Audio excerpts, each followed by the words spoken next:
रायगड, महाराष्ट्रासह देश विदेशातील ताज्या बातम्या पाहण्यासाठी मॅक्स इंडिया लाईव्ह चॅनलला सबस्क्राईब करा आणि बेल आयकॉन दाबायला विसरू नका। अरे खूप दिवसांनी आलात आपण, मला वाटतं तुम्ही आंतरवेली सराटीला गेला।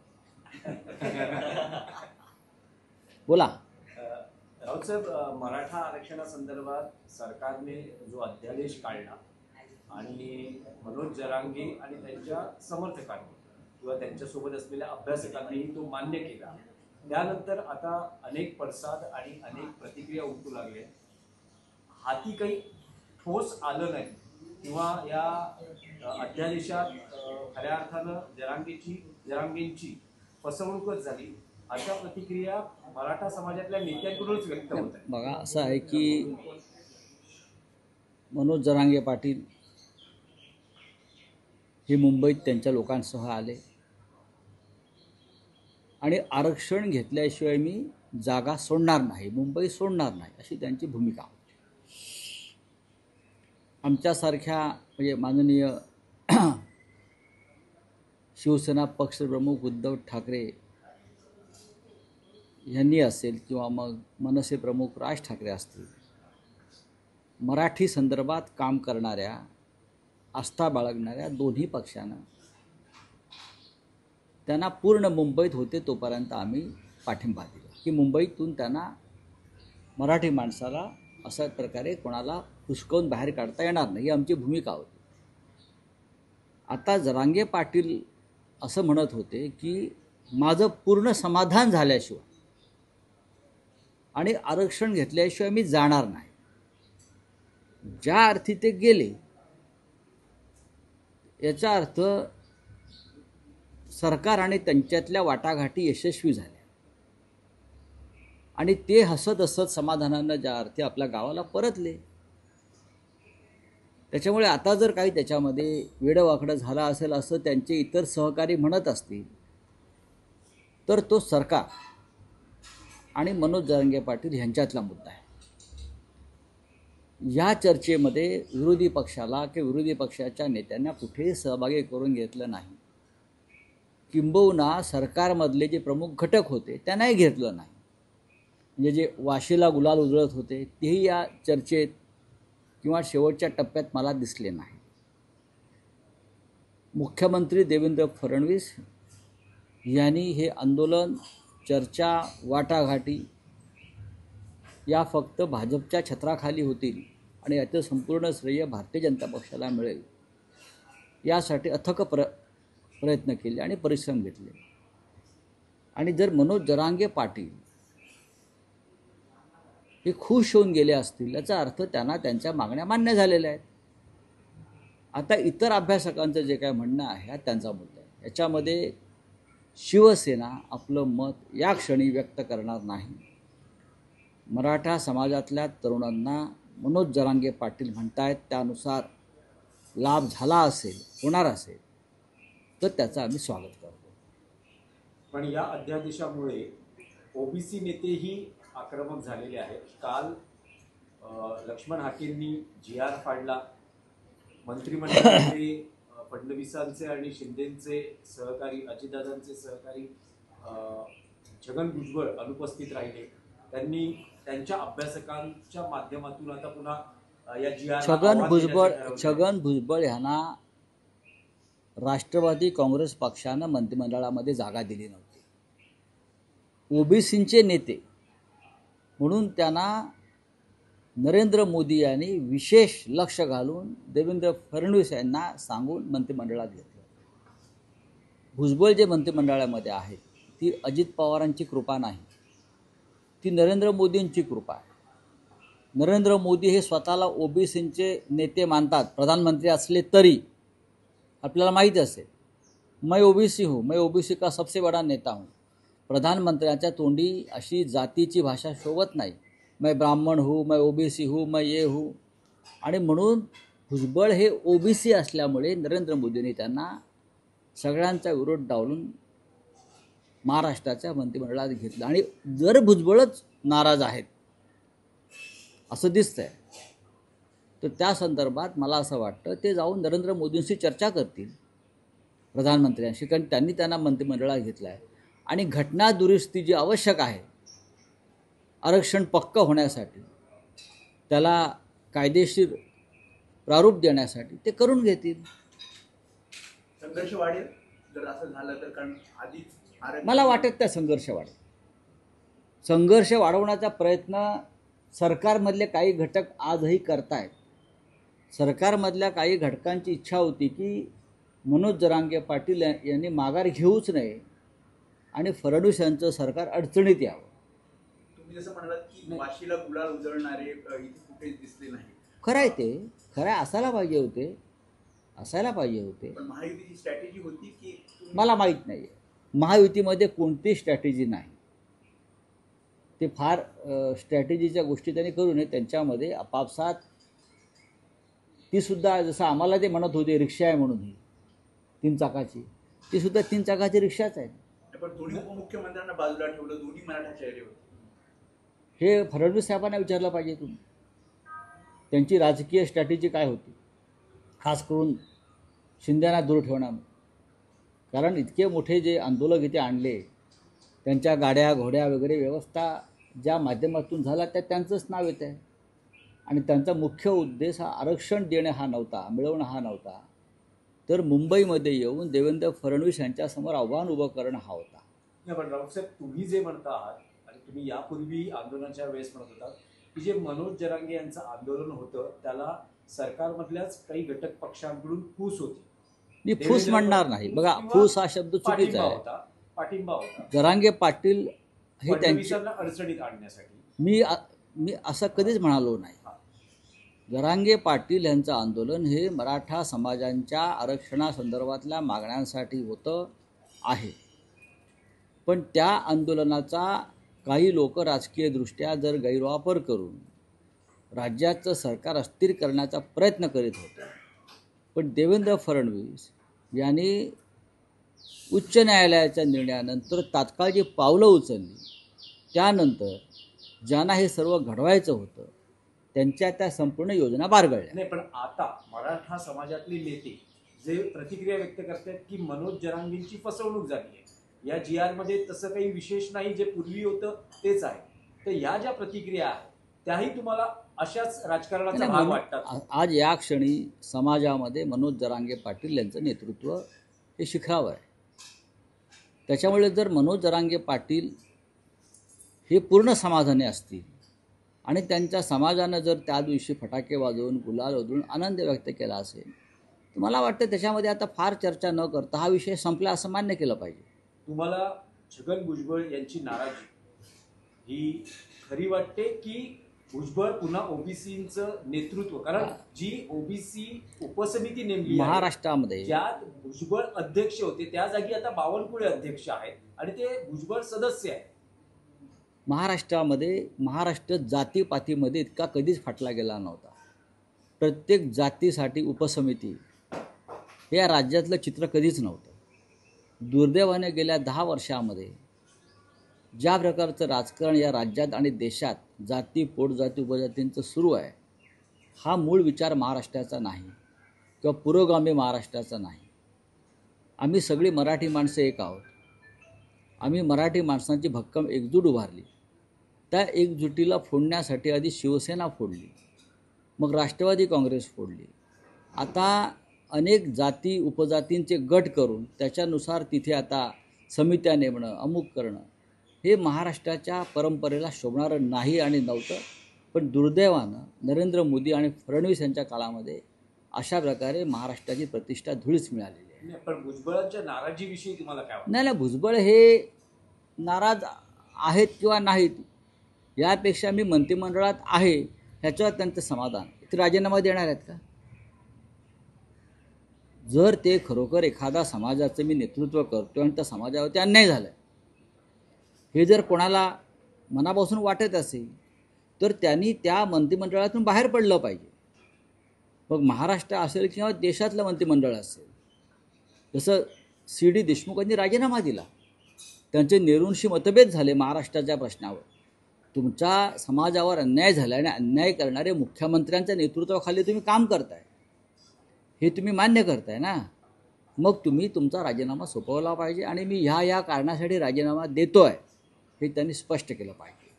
तुम्ही एका बाजूला सांगताय की मी ओबीसीचा नेता म्हणून मंत्रिमंडळात बसलो आहे आणि कालच्या निर्णयानंतर मराठा समाजाला आरक्षण देण्यासंदर्भात ओबीसीवरती अन्याय झाला असं आपण म्हणताय आणि कॅबिनेटवरती बहिष्कार टाकताय. म्हणजे तुम्हाला कॅबिनेटवर तुमचा विश्वास नाही किंवा मुख्यमंत्र्यावरती विश्वास नाही.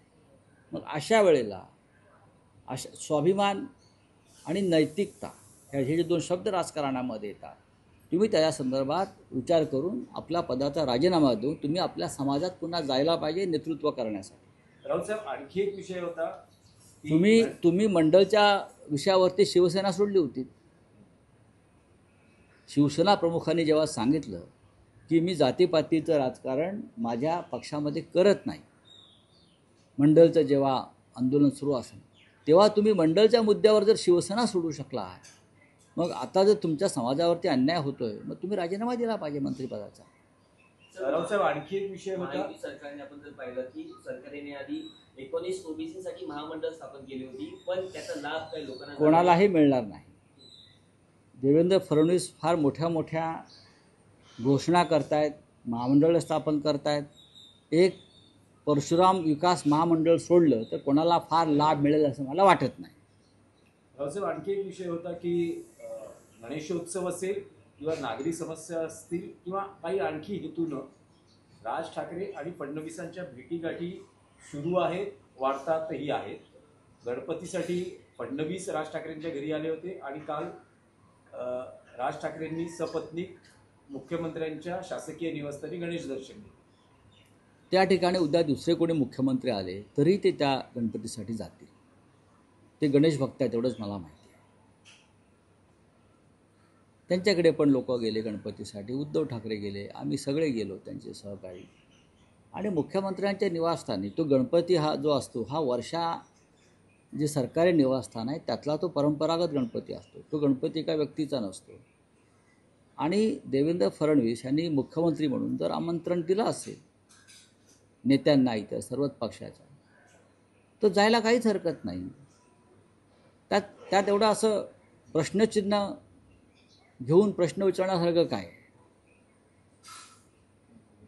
वो क्या हो गया, बोलिए क्या आपका कुछ है.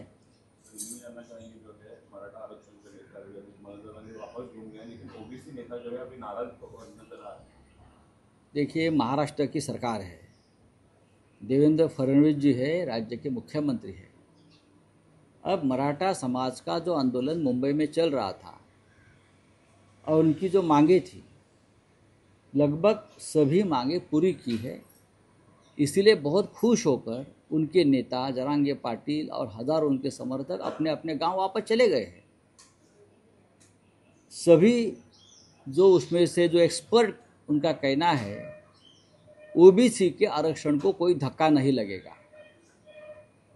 ये कहने के बाद भी अगर कोई नाराज़ है कैबिनेट में, वो भी देवेंद्र जी के, खास करके छगन भुजबल जी, वो कैबिनेट में बहिष्कार कर रहे हैं, तो बहिष्कार करने से अच्छा है आप कैबिनेट का इस्तीफ़ा दीजिए और अपने समाज में जाकर अपने समाज को बताइए कि मराठा समाज को आरक्षण देने के बाद हमारे समाज पर अन्याय हुआ है. लेकिन ऐसा नहीं हुआ है. ये सरकार की तरफ से बार बार कहा गया है. ये क्या हुआ है और क्या नहीं हुआ है ये देखने के लिए और 1-2 महीना जाना पड़ेगा. ठीक है.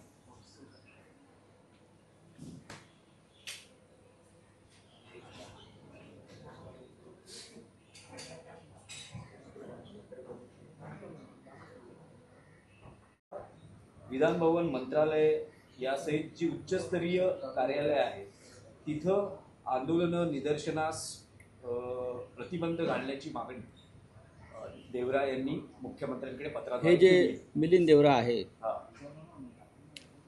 हे ज्या पक्षाचे खासदार आहेत त्या पक्षाचे नेते एकनाथ शिंदे आहेत माझ्या माहितीप्रमाणे.